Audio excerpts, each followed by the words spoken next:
In summary, the Isle owes its lofty position to the industry of the Allagans, and we can be all but certain that the Archbishop and his cronies are enjoying the view from its top.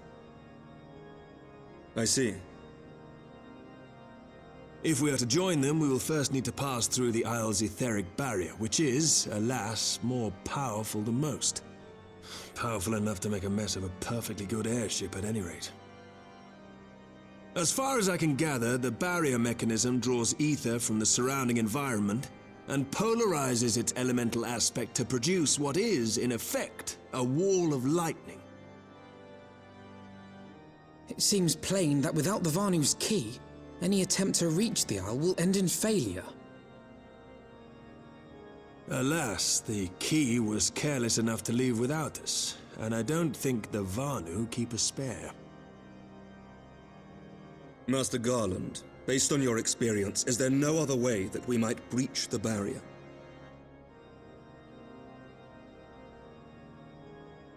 Well, in the past, we've beaten similar barriers by nullifying them with elemental converters. But the one we're up against this time dwarfs aught we've encountered before. The Enterprise simply isn't large enough to bear the requisite amount of crystals.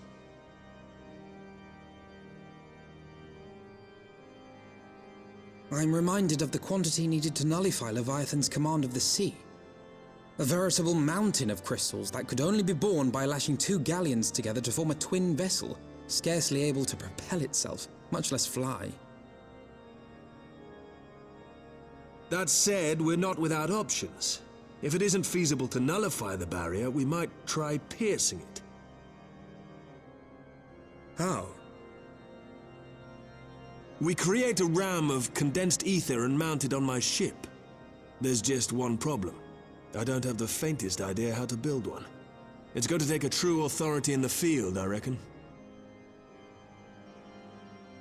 Would that the Archons were still with us. But yesterday evening, I chanced to find Mistress Tataru in unusually high spirits. Assuming I understood her excited ramblings correctly, she has acquired a clue, pointing to the whereabouts of one such individual. An Archon? Truly? Ha!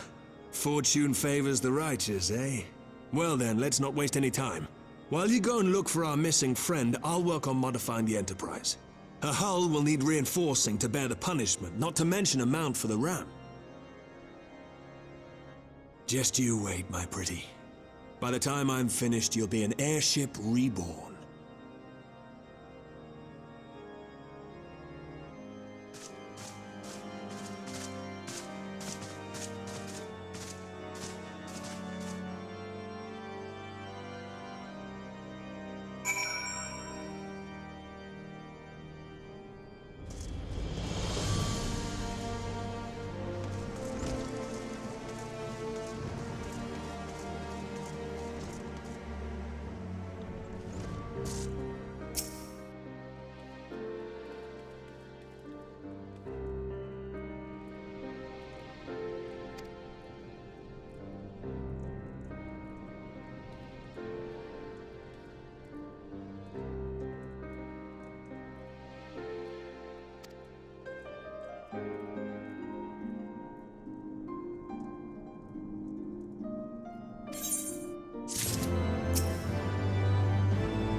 In requesting the Elemental's assistance to find Y'shtola, you must needs be aware of one difficulty. A difficulty born of the fundamental difference between man and Elemental. That being... In perceiving the world around him, man relies upon senses such as sight and sound. For the sake of convenience, he gives names to such things as are near or dear to him. Being formed of pure ether, however, such concepts are foreign to the Elementals. Instead, they perceive by observing the ebb and flow of the energies of life. So profound a division cannot be bridged with simple discourse. The Elementals' voices stir not the air, and thus reach not our ears, while our words are but wind to them. Though we seers can commune with them through feelings, naught that we can impart will serve to aid them in identifying Y'shtola. Nay, they must needs be presented with ether which is akin to hers. If you could but find a family member. Oh! I know just the person!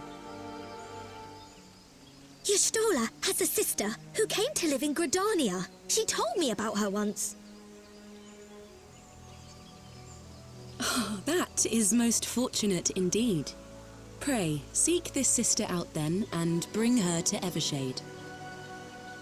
There, we shall petition the Great One's aid in finding your lost companion.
Let us begin.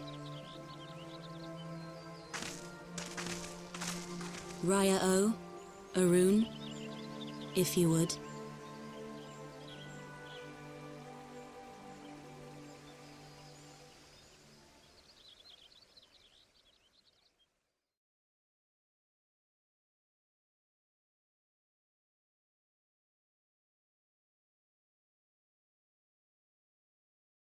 Hearken to me, O great ones.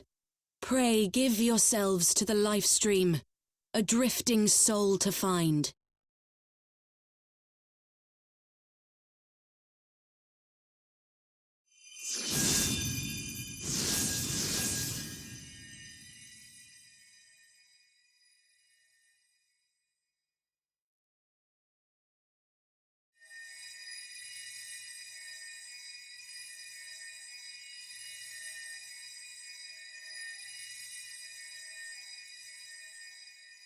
Please, Y'shtola. Please come back to us.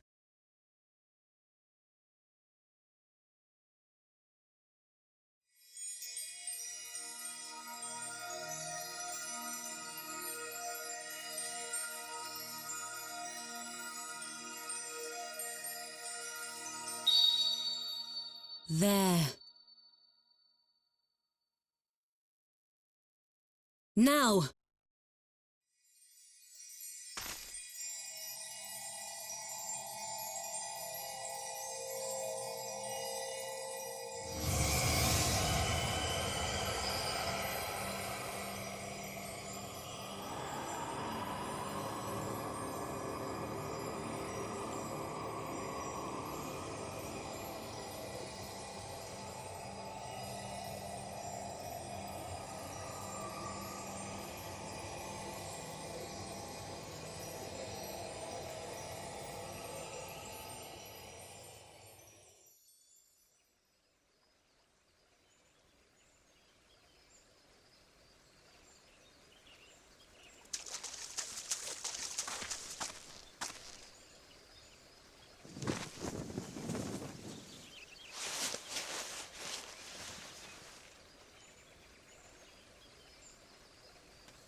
A room has been readied at the roost.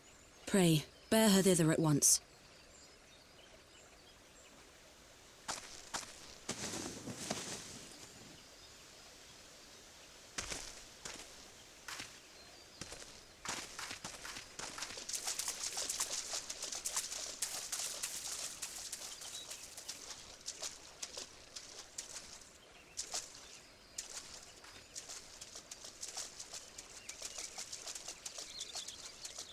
All that remains is to pray, my friends.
You stole her!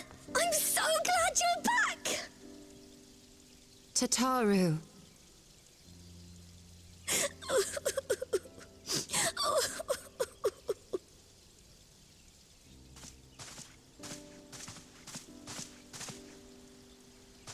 You are safe.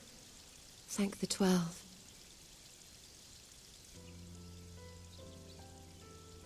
Something has changed about you, Alphino. Or mayhap the change is with me. I seem to sense the ether around me more keenly than before.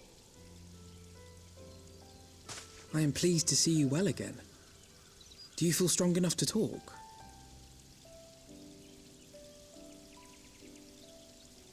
Worry not. I am well enough.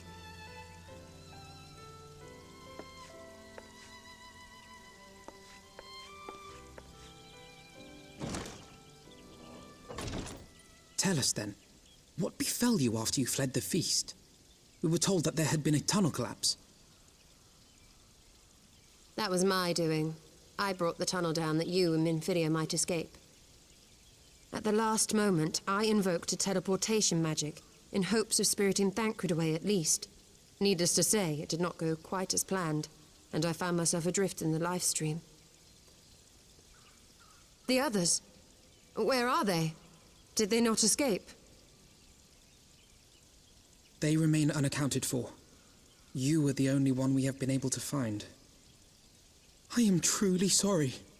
It was the Crystal Braves who pursued you that day. My hubris that led to our undoing. No apologies are necessary, Alphino. You are not to blame for what occurred.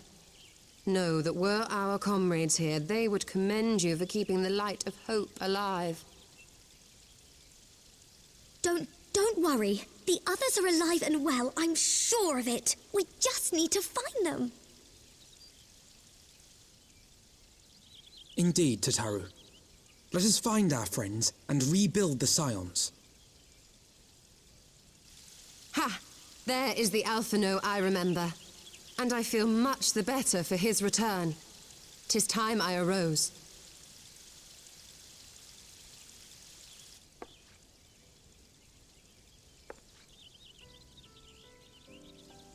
That reminds me. I have a change of clothes for you. I don't like to boast, but I made them myself. I learned how to weave while we were in Ishgard, you see.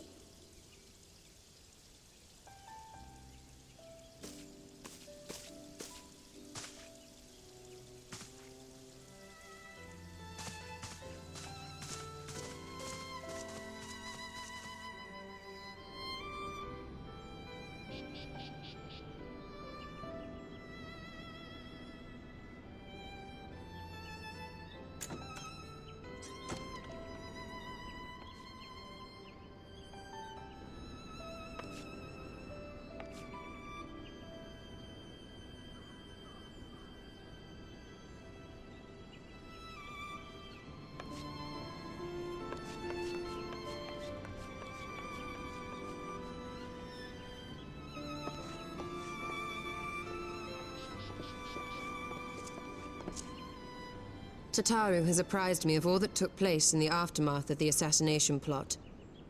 It would seem I have been away for some while. Yes, much and more happened during your absence. At present, we seek to follow the Archbishop to Azisla. And you want for some manner of etheric ram to pierce the floating isle's protective barrier? We do. Might you be able to furnish us with one?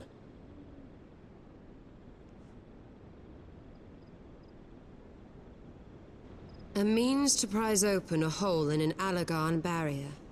And one large enough to admit an airship, no less.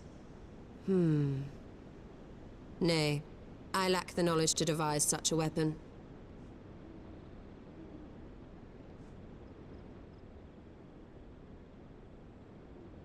But I know of one who could.